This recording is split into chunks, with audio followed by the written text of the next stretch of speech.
আসসালামু আলাইকুম রহমতুল্লাহি ওয়া বারাকাতুহু ইন্নাল হামদুলিল্লাহ ওয়াসসালাতু ওয়াসসালামু আলা রাসূলিল্লাহ ওয়া বা'দ। এটিএন নিউজের রমজানের বিশেষ আয়োজন আকিজ ইলেকট্রিক্যাল নিবেদিত রোজার মাসে পাওয়ার্ড বাই ফ্রুটিকা। সঙ্গে আছি আমি ডক্টর হুসাইনুল বান্না। সুপ্রিয় দর্শক শ্রোতা, এই অনুষ্ঠানে আমরা ইসলামের বিভিন্ন বিষয় সম্পর্কে আলোচনা করে থাকি। আজকে আমরা আলোচনা করব রমজান মাসের গুরুত্ব ও ফজিলত। এই বিষয়ে আলোচনা করার জন্য আমরা এই স্টুডিওতে আমন্ত্রণ জানিয়েছি বিশিষ্ট শিক্ষাবিদ, আলেম, গবেষক ডক্টর আব্দুল কাদের স্যার, অধ্যাপক আরবি বিভাগ, ঢাকা বিশ্ববিদ্যালয়। আসসালামু আলাইকুম রহমতুল্লাহি ওবারাকাতুহু। ওয়ালাইকুম আসসালাম রহমতুল্লাহ বারকাত। স্যার কেমন আছেন? আলহামদুলিল্লাহ, আপনি কেমন আছেন? আলহামদুলিল্লাহ, আল্লাহ ভালো রেখেছেন। স্যার, রমজান তো প্রত্যেক বছরই আমাদের কাছে আসে জি।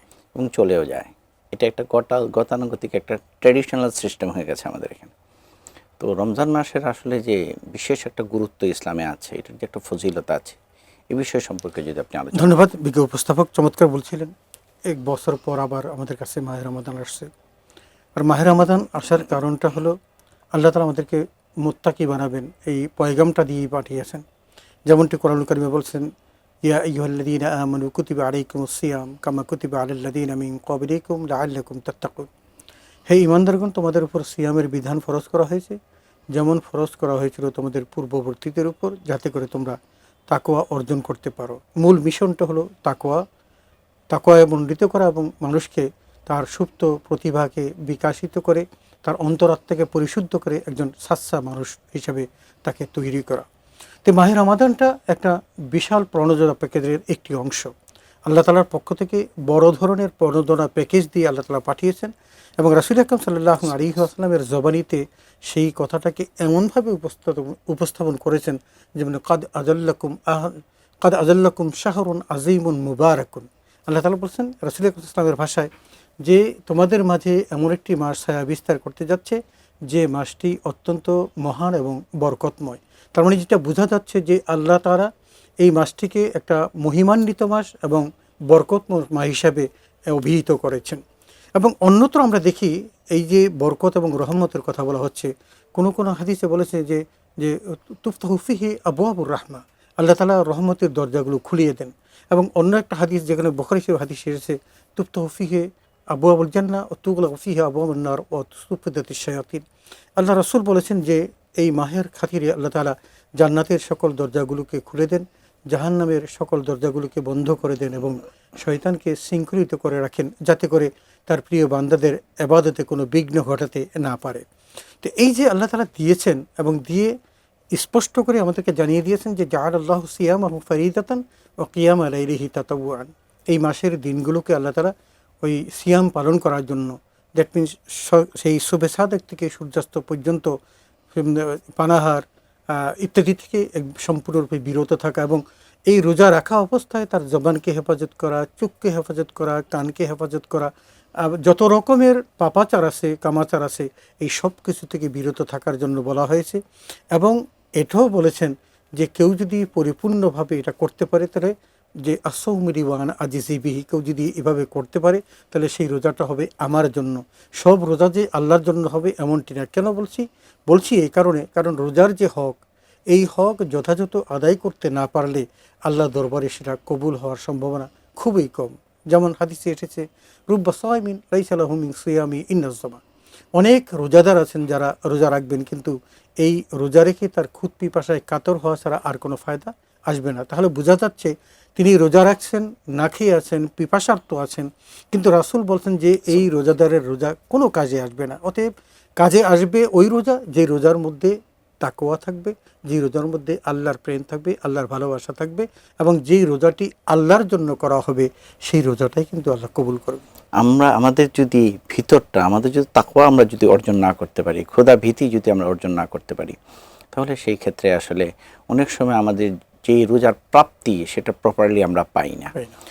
স্যার, একটা প্রশ্ন আসে সবসময় যে আল্লাহ সুবহানাহু ওয়া তাআলা তো রাসূল সাল্লাল্লাহু আলাইহি ওয়াসাল্লামকে জানিয়ে দিয়েছেন যে প্রথম অংশ হচ্ছে রহমতের, দ্বিতীয় অংশ মাগফিরাত, তৃতীয় অংশ হচ্ছে জাহান্নাম থেকে মুক্তি। তাহলে এই রমজান ছাড়া কি আল্লাহর রহমত আসলে নেই? মাগফিরাত কি আসলে নেই? জাহান্নাম থেকে মুক্তির ব্যবস্থা কি নেই? এটা কি রমজানের সাথে ফিক্সড কিনা? না, প্রশ্নই ওঠে না। আসলে আল্লাহর অবারিত রহমত সদা আমাদের উপর নাজেল হচ্ছে। আল্লাহ আমাদেরকে প্রতিনিয়ত মাগফিরাত দিচ্ছেন। যদি তাই না হতো তাহলে আল্লাহ তাআলা কেন কোরআন কারিমে বলেছেন ফাকুলতু আস্তাগফিরু রাব্বাকুম ইন্নাহু কানা গাফফারা। এটা কিন্তু কোনো সময়ের সাথে আল্লাহ বেঁধে দেন নাই, বলছেন তোমরা আল্লাহর কাছে মাগফিরাত কামনা করো, তার কাছে ক্ষমা চাও, কারণ আল্লাহ ক্ষমাশীল। এই যে কথাটা বলেছেন, এই কথাটা কিন্তু কোনো সময়ের সাথে কোনো সীমাবদ্ধ করে বলেন নাই, বলে মাগফিরাত সব সময় আছে এবং রহমত, অবারিত রহমত সবসময় বর্ষিত হচ্ছে। এবং জাহান্নাম থেকে যে মুক্তির কথা বলা আছে সেটাও আল্লাহ তাআলা যখনই নেকের কাজ করে তখন তাকে জাহান্নামের খাতা থেকে তার নামটা মুছে দিয়ে জান্নাতি হিসেবে তাকে কবুল করে নেন। এটা চলমান থাকে। কিন্তু আমি পূর্বেই বলেছিলাম, কারণ আল্লাহ তাআলা এই মাসটাকেই একটা প্রণোদনা প্যাকেজ দিয়ে পাঠিয়েছেন, তো সেই কারণে এখানে একটা অতিরিক্ত যোগ। কারণ ইউদাইফুল হাসানাত বেআশি আমসারিহা ইলা সাবা মিয়াতুদৌফিন ইল্লা সোম, ওখানে হাদিসে কুদসিতে আল্লাহ তাআলা বলেছেন যে আদম সন্তানের সমস্ত আমলগুলোকে আল্লাহ তাআলা 10 থেকে 700 গুণ বাড়িয়ে দেন। কেন বাড়াচ্ছেন? কারণ আল্লাহ তাআলা নিজামটা হলো মান জাআ বিল হাসানাতি ফালাহু আশরু আমসালিহা, 10 গুণ পাবেন। কিন্তু এখানে 700 গুণ কেন? এটা হলো এই মাসের খাতিরে, এই মাসের গুরুত্ব এবং মর্তবার খাতিরে, ফজিলতের খাতিরে। তো সেই কারণে আল্লাহ তাআলা ওই যে রাসূল আকরাম সাল্লাল্লাহু আলাইহি ওয়াসাল্লামের মাধ্যমে যেটা জানিয়েছেন সেটা হলো আল্লাহর অবারিত রহমত সারা বছরই বর্ষিত হয়, তবে এই দশকে অতিরিক্ত, এবং মাগফিরাত সবসময়, তবে এই দশকে অতিরিক্ত, এবং নাজাতের বার্তাটা সারা বছরই কিন্তু এই দশকে অতিরিক্ত। বিশেষ করে ধরেন এই শেষ দশকে এসে লাইলাতুল কদর আছে। একজন মানুষ যদি লাইলাতুল কদর পায় তাহলে 83 বছর 4 মাস ইবাদত করার সমপরিমাণ সওয়াব লাভ করবেন। লাইলাতুল কদর খায়রুম মিন আলফি শাহর। নবীজি গুরুত্ব দিতে গিয়ে বলেছেন যে মান হারুমা খায়রাহা ফাকাদ হারুমা, কেউ যদি এই মহাকল্যাণ থেকে বঞ্চিত হয় তাহলে যেন সে সকল কিছু থেকে বঞ্চিত হলো। আপনি প্রতি মাহে রমজানের প্রত্যেকটা কর্মকে দেখেন না এরকম। আপনি জাআলাল্লাহু সিয়ামাহু ফারিদাতান ওয়া কিয়ামা লাইলিহি তাতাওয়ান, রাতের ইবাদতকে এত বেশি গুরুত্ব নাই। আফদালুস সালাতি বাদা সালাতি মাকতুবা সালাতুল লাইল, শুধু তাহাজ্জুদের নামাজের কথাটাই স্পেশালি বলা আছে, কিন্তু আমরা মাহে রমাদানে 20 রাকাত তারাবির নামাজ পড়ি এবং এটাও কিন্তু কিয়ামুল লাইলের অন্তর্ভুক্ত। এবং সেটাকে রাসূল আকরাম সাল্লাল্লাহু আলাইহি ওয়াসাল্লাম বলেছেন যে মান তাকাররাবা ফীহি বিখাসরাতিন মিনাল খায়র কানা কামান আদ্দা ফারিদাতান ফীমা সাওয়া। কেউ যদি এই মাহে রমাদানে স্বাভাবিক যেই নফল ইবাদতটি অন্য মাসে করতেন সেটা এই মাসে করলে একটা ফরজের সওয়াব, এবং অমান আদ্দা ফিহি ফরিদাতান কানা কামান আদ্দা সাবিনা ফরিদাতান ফীমা সাওয়া। এই মাসে একটা ফরজ আদায় করবে, অন্য মাসের সেই একটা ফরজ আদায়টা এই মাসে 70 গুণ সওয়াব আল্লাহ তাআলা দান করবেন। তো এই যে বিশাল সওয়াবের প্রণোদনা দিয়ে আল্লাহ পাঠিয়েছেন, অতএব মাগফিরাত, রহমত এবং নাজাত এই তিনটা সমান্তরাল চলে সারা বছরই, কিন্তু এই মাসে একটু স্পেশালি আল্লাহ তাআলা বান্দাকে দিয়ে থাকেন। কাজটা যথাযথ করতে পারলেই আল্লাহ তার গুনাহ মাফ করে দেন।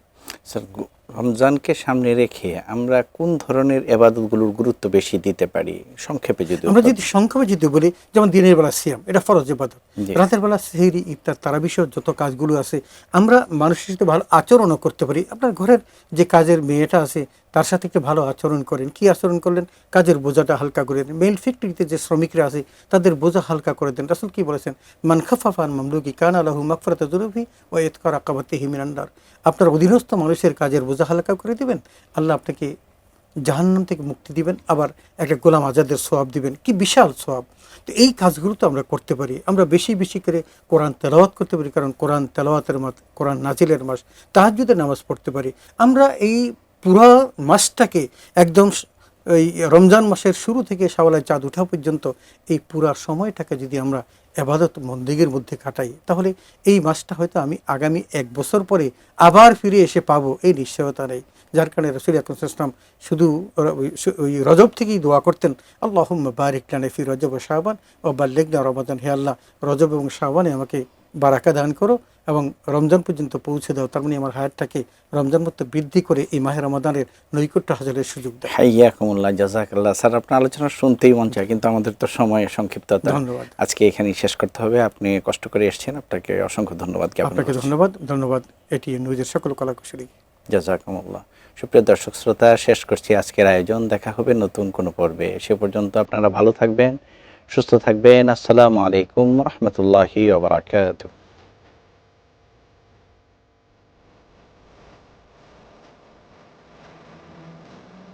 সৌজন্যে Akij electricals, powered by Frutika.